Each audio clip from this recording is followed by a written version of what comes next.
Sacha, thank you so much for joining me this morning. I feel very honoured that you're going to talk to me about your career journey and obviously discuss all the things that you are doing and campaigning for right now. So would you like me to introduce you, or would you like to introduce yourself? Because you know you more than I do, but obviously I know you're a conservationist, an adventurer, you're a UN ambassador, you're the Human Swan. Over to you. Wow, over to me. Well, that's a pretty good summary, I suppose. I began my career as a marine biologist. I think I'd say I was a marine turtle geneticist actually, and then over my career I've gone on a bit of a creative journey into the creative world and back into conservation. So basically now try and use the two parts, the kind of scientific background and training and kind of passion for engaging people, seeing what kind of lights them up, but trying to put those two together and generate change, whether that's for migratory species, which is what I'm a UN ambassador for. Quite passionate about them as an Australian, part Swiss, part Brit. I feel quite migratory myself.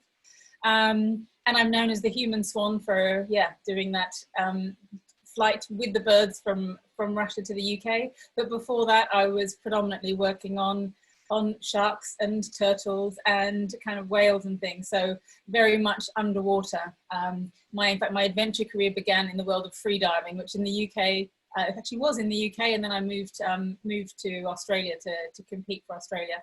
So a bit of a mishmash of communications, adventure and conservation, but I think I've found a really unique and interesting and very personal way of using that for great effect. Absolutely. I mean, what comes across is that it's all your passions all rolled into one. So you've got all these facets to you, and you've kind of polished them all up, and you've created you've created your own reality, really, haven't you? You've created what you do is you, because you've created it. Yeah, definitely. And there were moments, I mean, we haven't talked about it yet, but flying across the kind of wilds of Russia, thinking like, wow, like this is my everything all in one, all my kind of joy and skill and everything is there, you know, flying in very remote areas, looking at landscapes which to me were beautiful and wild and special. For a lot of people, I now know would see them as terrifying. And I was looking out for random strangers, like people living out in the Arctic that I'd never met before. My language skills in Russian were pretty basic, and their English would have been zero. But looking forward to kind of meeting them, having an interaction, which again to a lot of people would have seemed awful, and trying to record it and use those stories. So definitely moments where I was thinking like, this is my like perfect life I'm living, but to so many people this would be hell. But that's the way the world should be. Yeah, but that's true, isn't it? I mean, that's the beauty of us all. We're all unique in our own right, but it's connecting with what it is that makes us unique, but it's going down and drilling down and finding that and knowing what it is that brings us alive and what sparks that passion. So I'd like to really talk about your flight with the swans, the Bewick Swans, and then, you know, obviously what you're doing at the moment. But how did it all spark off? Where did it all come from right at the very beginning? How did you identify? I mean, you know, free diving and, you know, the flights and the swan, you know, it's not sort of an everyday sort of, you know, you've picked it on your subject list at school of what you're going to study, is it?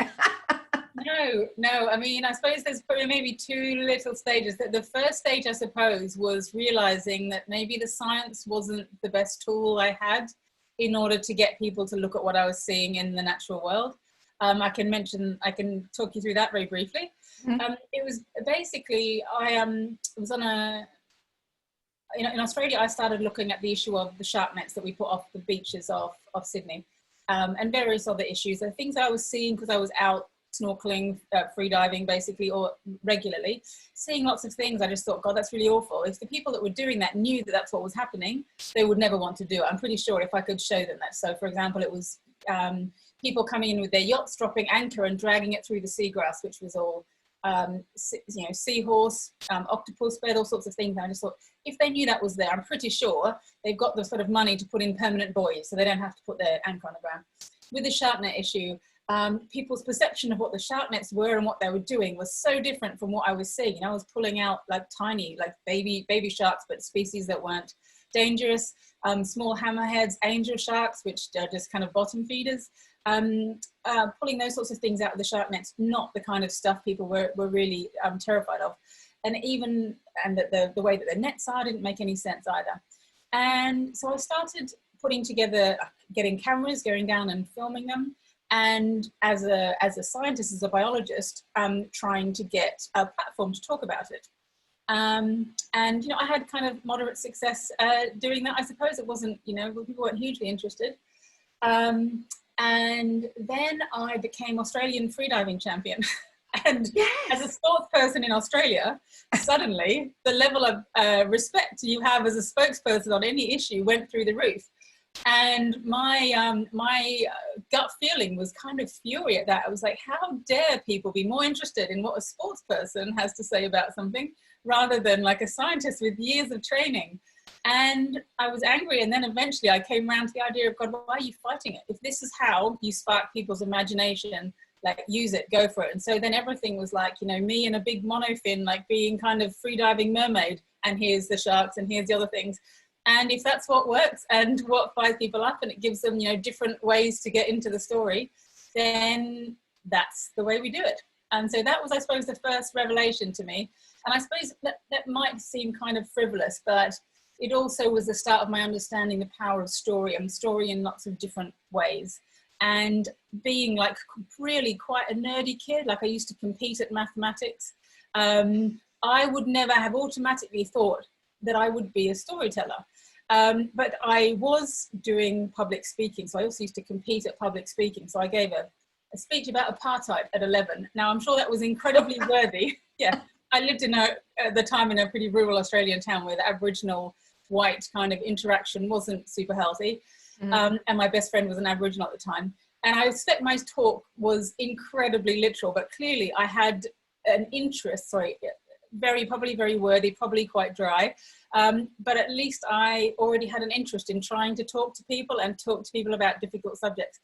And so I think the free diving and the sort of shark experience taught me that there's different ways of telling a story, which not only like make you feel good, but also light up other people. So yeah, that was maybe the first stage. And then becoming the Human Swan, it was a story issue. I sat in a room with a load of scientists from countries all along the flyway from Russia to the UK. They'd written an action plan, a scientific action plan, about all the different issues they knew were going wrong for the swan, the fact we'd lost half in 20 years. They were listing all the issues, and there were a list of really grim things, like they're being illegally shot, they're eating lead, which is spread across the ground from shooting and getting lead poisoning, they're flying into power lines and dying that way. Change of land use, wetlands disappearing. It was a load of really miserable stories, different issues in different countries. But all of the one thing that was kind of common is that all the different countries, they were struggling to get politicians and people to be really interested in that, struggling to get the hunters excited about helping them. And I just looked at the whole thing and thought, with my hat on, if I can imagine, put myself in the shoes of, say, the hunters back where I'm, one of the places I lived in Australia is very rural with lots of hunting. They're mostly like reasonably good people, just have different interests to me.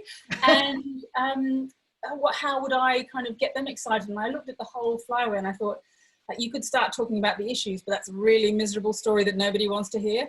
But you could tell the story of these incredible birds that fly 7,000 kilometers from Arctic Russia all the way to the UK. And they do it with babies, and they do it, you know, in a changing climate with turbulent weather.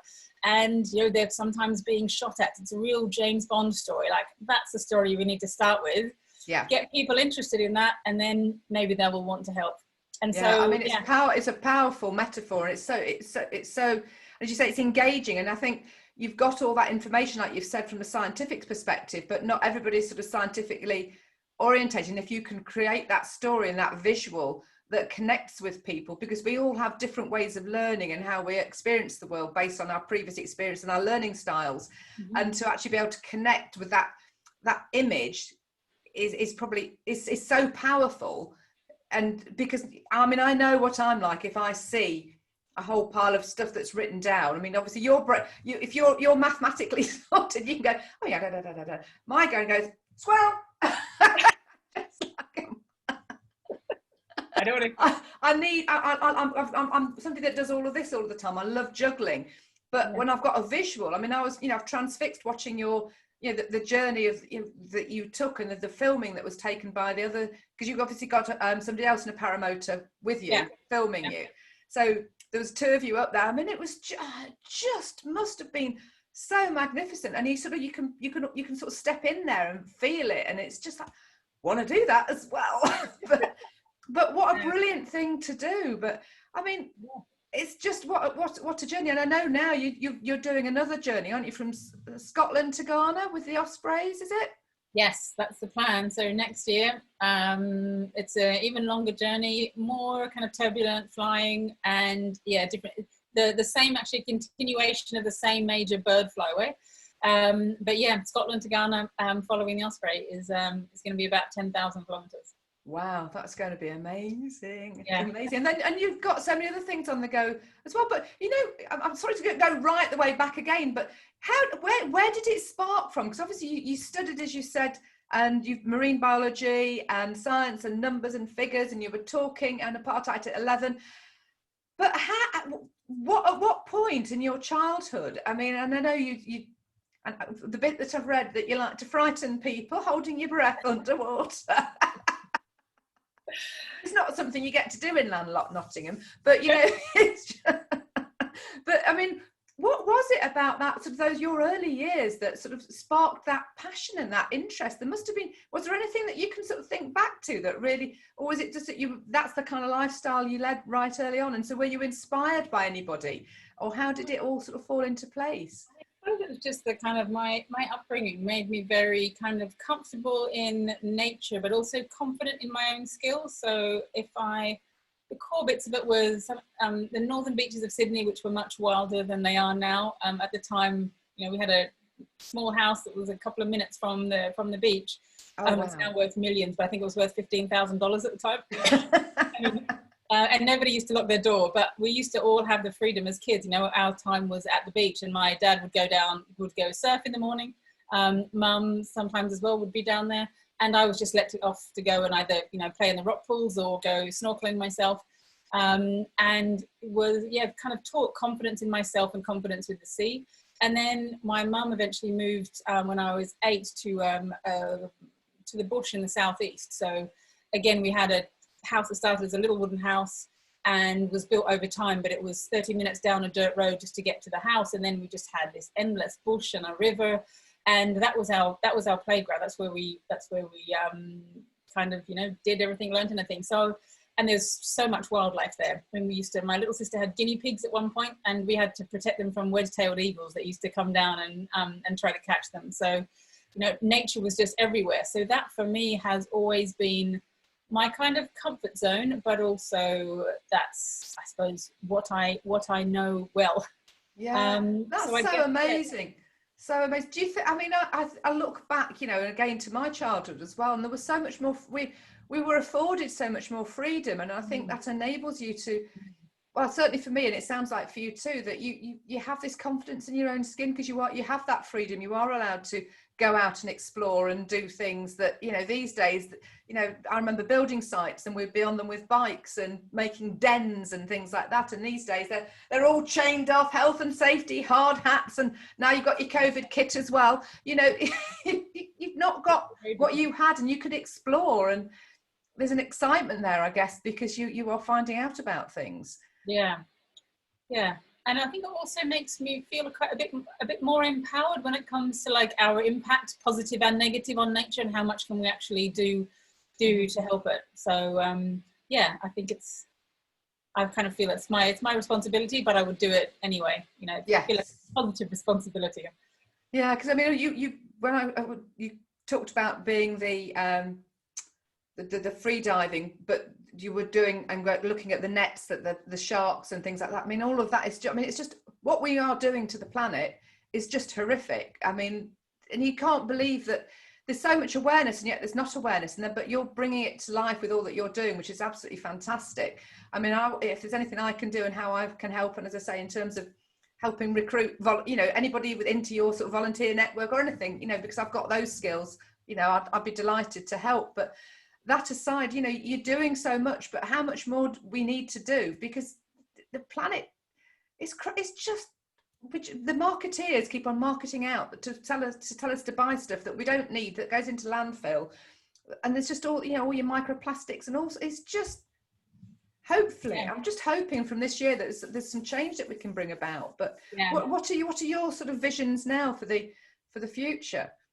I definitely can feel a change in the way people are going, how bold people are being, the understanding that commitments and things have to be quite genuine. I mean, there have been some pretty big statements that have come out recently, and they're kind of statements but with a bit of, you know, meat behind them. So BP calling for an end of the production of combustion engine by 2030 because the industry needs kind of certainty.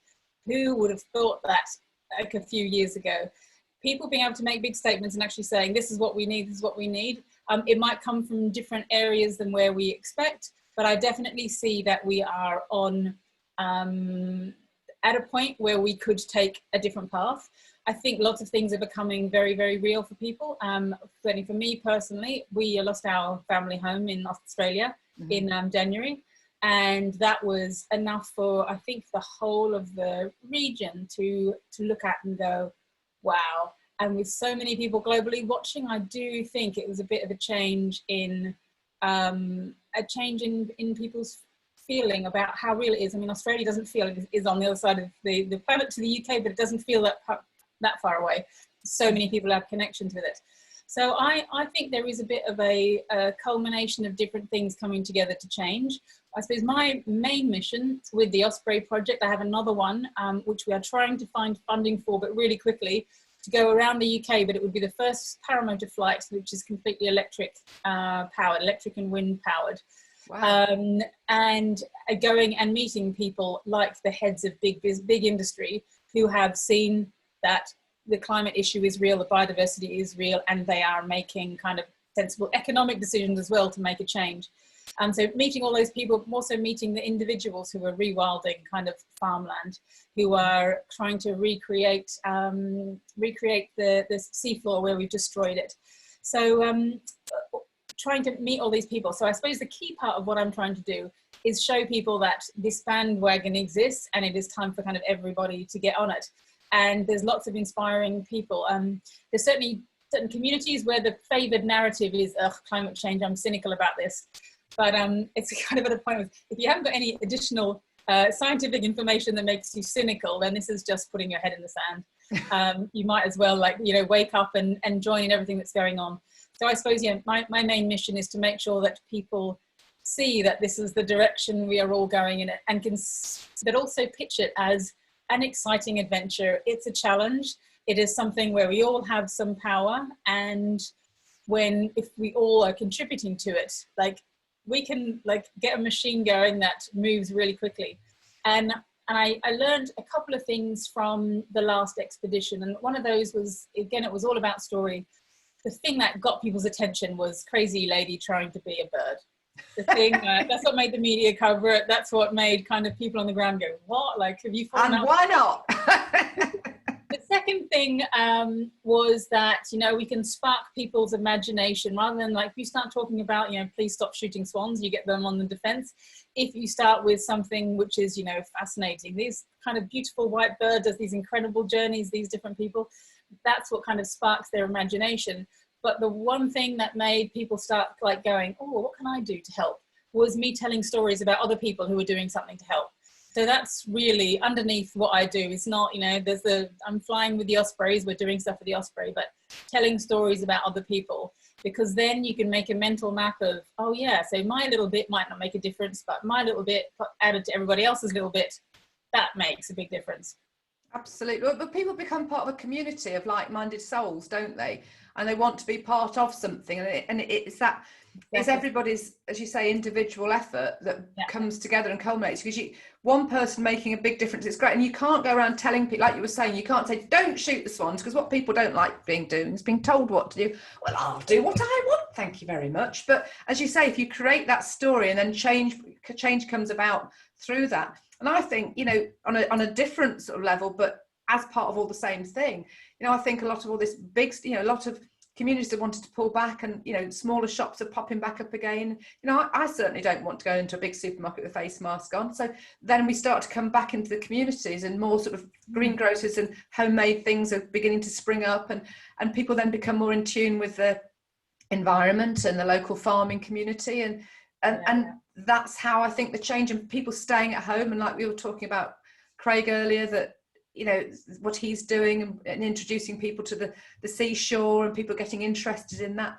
And it's bringing that back and getting people to say, look, we don't need all of this other stuff that we've been told, that this is the next washing powder, you know, which we've been told for the last 30 years. And you think, well, what was it like in the first time? Anyway, but, you know, we don't need all of that, do we? Then we can just, simplicity is key. And then we need to look after the planet, because we're all part of it. We're all part of nature. We are nature ourselves, and we need to be at one with all the animals, insects, but everything, because we're all part of the same energy that makes the world go round. And if we don't look after it all, there won't be anything there for us to live on anyway. Indeed. So I suppose my mission is to make all of that, but pitch that as something exciting that you want to be a part of, and the more we can do that, the better. Exactly. Well, it's whatever I can do to help, I'd love to. And I'll even go up in a paramotor. Excellent. I'm not so sure about the free diving though, holding my breath underwater. Oh, really? Yeah, that's my comfort space. It's funny, I used to teach quite a few people who came with a fear of water. Oh, really? I didn't even know that existed before that. And it really interesting to talk to people, because for me that has always been my complete comfort zone. Even like if you're in a boat in the rough sea, as soon as you drop below the water, it's like you're like cocooned in this space where you can't fall or anything. You're really safe. That's how I feel, really safe.